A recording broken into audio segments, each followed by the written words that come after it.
பக்கங்கள். Hi friends, இது மாலிகாவின் கேளுங்க கதை கேளுங்க. மானஸ் எழுதிய ஒரு கூட்டு பறவைகள், அத்தியாயம் 45.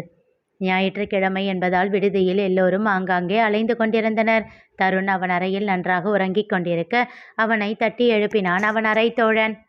தருண், டேய் எழுந்துருடா, உன்னை பார்க்க விசிட்டர்ஸ் வந்திருக்காங்க. கண்கள் திறந்து பார்த்தவன், எனக்கா என்றான் புரியாமல். ஆமா, இப்போதான் வார்டன் சொல்லிவிட்டாரு. யாரு என்று யோசித்து கொண்டே எழுந்து கலைந்த தலையை சரி செய்து பனியனின் மேல் ஷர்ட்டை அணிந்து கொண்டு சென்றான். அங்கே தமயந்தியும் வெற்றியும் அமர்ந்திருந்ததைக் கண்டு திகைத்தான். வாங்கம்மா என்றவன் வெற்றியை திரும்பியும் பார்க்கவில்லை. எப்படிடா கண்ணா இருக்க? அவனை இழுத்து அருகில் அமர வைத்து கன்னம் வருடி தமயந்தி கேட்க, நல்லா இருக்கேம்மா, நீங்க எப்படி இருக்கீங்க என்றான். ஏதோ இருக்கேன். என்ன திடீர்னு? ஏண்டா, உன்னை பார்க்க வரக்கூடாதா? அப்படியெல்லாம் இல்லைம்மா, திடீர்னு சொல்லாமல் கொள்ளாமல் வந்திருக்கீங்களே, அதனால் கேட்டேன். ஆமாம், சொன்னாதான் அந்த வேலை இருக்குது இந்த வேலை இருக்குன்னு ஹாஸ்டல்லேருந்து எங்கேயாச்சும் ஓடி போயிடுறியே, அப்புறம் எப்படி வந்து பார்க்குறது என்றார் வெற்றி கோபமாக. அவன் பதில் சொல்லவில்லை. பாத்தியா பாத்தியா, எவ்வளவு திமிரு இவனுக்கு. நான் பேசுகிறேன், நான் ஒருத்தன் இங்கே இல்லாத மாதிரியே எப்படி ரியாக்ட் பண்ணுறான்னு பாரு, இதுக்கு தான் நான் வரமாட்டேன்னு சொன்னேன் என்று கத்தினார். நீங்கள் வரலன்னு இப்போ யார் அழுதா? அவன் கோரியதும் டேய் என்று அதட்டினார் தமயந்தி. அவன் கோரியதை கேட்டு வேகமாக அவனிடம் வந்து அவனை அடித்தார் வெற்றி. என்னங்க, என்ன பண்ணுறீங்க, வளர்ந்த பையனை போய் என்று பதறினார் தமயந்தி. இதனால தான் நானும் இவனை பார்க்காமலேயே இருந்தேன். எப்போ வந்தாலும் அவன்கிட்ட சண்டை போட்டுக்கிட்டே இருந்தா அவன் எப்படி நம்மக்கிட்ட வருவான்? ஏய், அவன் எப்படி இருந்தாலும் நம்மக்கிட்ட வரமாட்டான்டி. அவ தான் நம்மக்கிட்ட இருந்தா அவனை எப்போவோ பிரிச்சிட்டாளே. அம்மா, பேசணுமா திட்டணுமா அடிக்கணுமா எதுவாக இருந்தாலும் என்னோட நிறுத்திக்க சொல்லு. மற்றவங்களை பற்றி பேச இவருக்கு உரிமை இல்லை. அது என்னடா, இவ்வளவு நேரம் பதில் சொல்லலை, அவளை பற்றி பேசினா மட்டும் அப்படியே கோபம் பொத்துக்கிட்டு வருது. ஆமாம் அப்படிதான், இப்போ என்ன அதுக்கு என்றான் அவர் முகத்தை பார்த்து கோபமாக. பாத்தியாடி எப்படி இவன் மனசை கழிச்சு வச்சிருக்கா. அவளையெல்லாம் சும்மாவே விடக்கூடாது.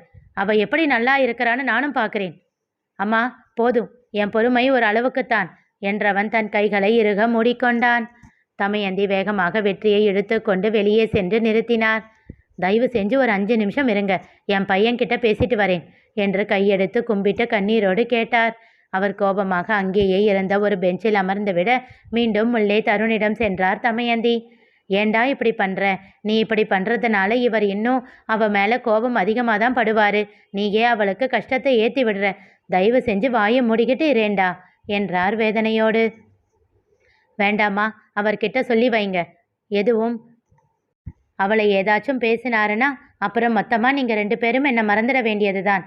ஐயோ, அப்படியெல்லாம் சொல்லாத கண்ணா, நான் எப்படியாச்சும் அவரை சரி பண்ணுறேன் என்று அவன் நாடியை பிடித்து கெஞ்சினார். சிறிது நேரம் இருவரும் எதுவும் பேசவில்லை. பையில் இருந்து தான் கொண்டு வந்திருந்த உணவை அவனுக்கு ஊட்டிவிட்டார். எதுவும் சொல்லாமல் அமைதியாக சாப்பிட்டான். நீ இனி வீட்டுக்கு வரவே மாட்டியா ஏக்கத்தோடு கேட்டார்.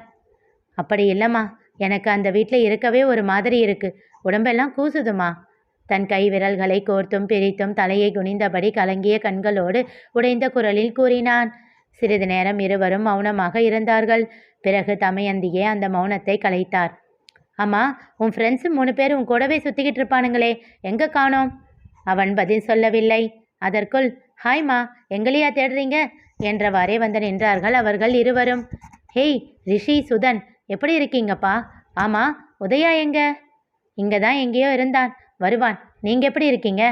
நல்லா இருக்கேன். உங்களுக்கு பிடிக்குமேனு முந்திரி பகோடா செஞ்சு எடுத்துக்கிட்டு வந்தேன். ஆளை காணோமேனு பார்த்தேன், இந்தாங்க என்று அவர்களிடம் நீட்ட அவர்கள் தயக்கத்தோடு தருணை ஒரு பார்வை பார்த்தார்கள். அவன் எதையும் கண்டுகொள்ளாமல் தன் கைபேசியில் மூழ்கியிருந்தான். அவனிடம் இருந்து எந்த எதிர்ப்பும் இல்லாததால் சந்தோஷமாக தமயந்தி தந்ததை வாங்கி சாப்பிட்டார்கள். உதயா எங்கப்பா மீண்டும் அவர் கேட்க வேறு வழியின்றி அவனும் வந்தான். ஆனால் அவர் தந்ததை சாப்பிடவில்லை. இல்லை பரவாயில்லம்மா, வேண்டாம் என்று விட்டான். சிறிது நேரம் கழித்து வெற்றியும் தமயந்தியும் கிளம்பினார்கள். அடுத்த செமஸ்டருக்கான ஃபீஸை தமயந்தி தருணின் கையில் திணிக்க அவன் வாங்க மறுத்தான். வேண்டாம் கண்ணா, நீ இப்படி வீம்பு பண்ண அவளுக்கு தான் கஷ்டம். உங்கள் அப்பாவோட கோபம் எல்லாம் அவன் மேலே தான் திரும்பும். நீயே அவளை கஷ்டப்படுத்தாத கண்ணா கெஞ்சலாக கூறினார். அதை கேட்டதும் வேறு வழியின்றி பணத்தை வாங்கி கொண்டான். அவனை உச்சி முகர்ந்துவிட்டு கண்களுக்குள் ஆசையாக அவனை நிரப்பிக்கொண்டு அடுத்து அவனை எப்போது பார்ப்போமோ என்ற தவிப்போடு கிளம்பி சென்றார். அவர்கள் சென்றதும் பழைய நினைவுகள் சூழ்ந்துவிட மனதில் பாரம் கூடிப்போனது. அவன் முகத்தை பார்த்து அவன் வேதனையை உணர்ந்த உதயா அவன் தோளில் ஆறுதலாக கை வைத்தான். தருண் தடுக்கவில்லை. அதுவே உதயாவிற்கு சந்தோஷமாக இருந்தது. விடு மச்சான், எல்லாம் சரியாகிடும் என்றான்.